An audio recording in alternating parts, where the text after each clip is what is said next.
Hola, buenos días. El día de hoy les vamos a hablar por qué se produce la tensión superficial.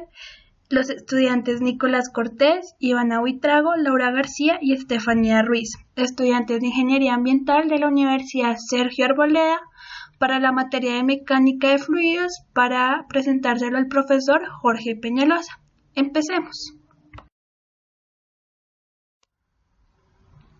La imagen se encuentra dividida en tres partes. La superior es el aire, el medio representa la superficie y en la parte inferior se encuentra el agua.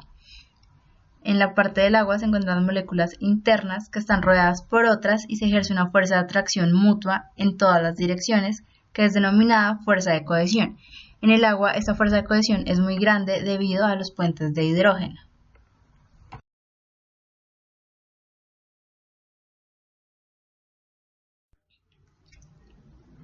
La diferencia entre la fuerza de adhesión y la fuerza de cohesión da una fuerza resultante que tiende a contraer las moléculas en la superficie. Es decir, da como resultado una especie de membrana capaz de resistir hasta un cierto punto una fuerza como las de las patas de los mosquitos.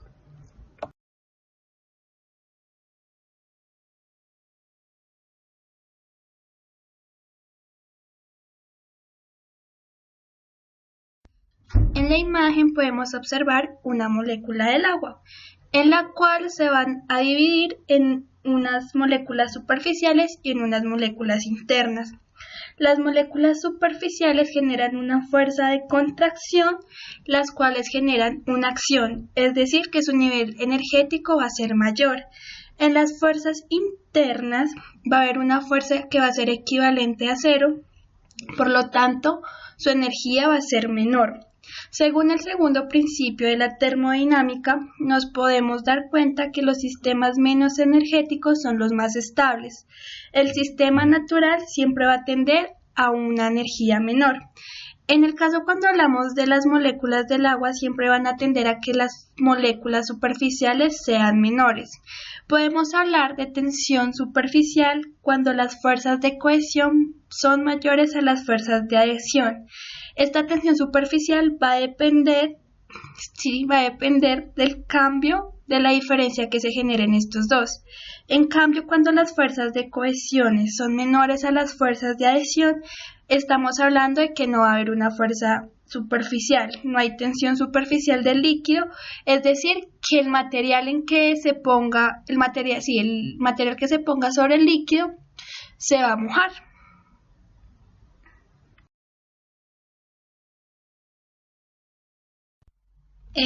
Para finalizar, podemos decir que la tensión superficial depende de la naturaleza del líquido, del medio que le rodea y de la temperatura. Tenemos que saber que en general la tensión superficial disminuye con la temperatura debido a que las fuerzas de cohesión disminuyen al aumentar la agitación térmica.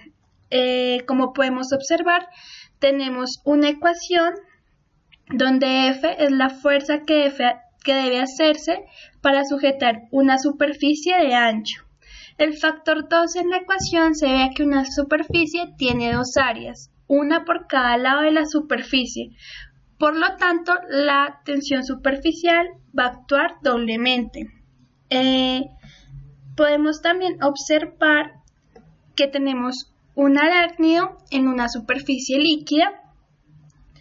Esto es un ejemplo de cómo algunos animales utilizan la tensión superficial del agua. En la figura podemos observar que el arácnido está fotografiado mientras camina sobre el agua. Se observa que el peso del arácnido está distribuido entre sus 8 patas y entre el abdomen, por lo que la fuerza de sustentación que debe promover la superficie de agua, es decir, la tensión superficial sobre las 8 patas y el abdomen, debe ser igual del peso del arácnido. Espero que les haya gustado mucho el video y nos veremos en una próxima ocasión. Muchas gracias.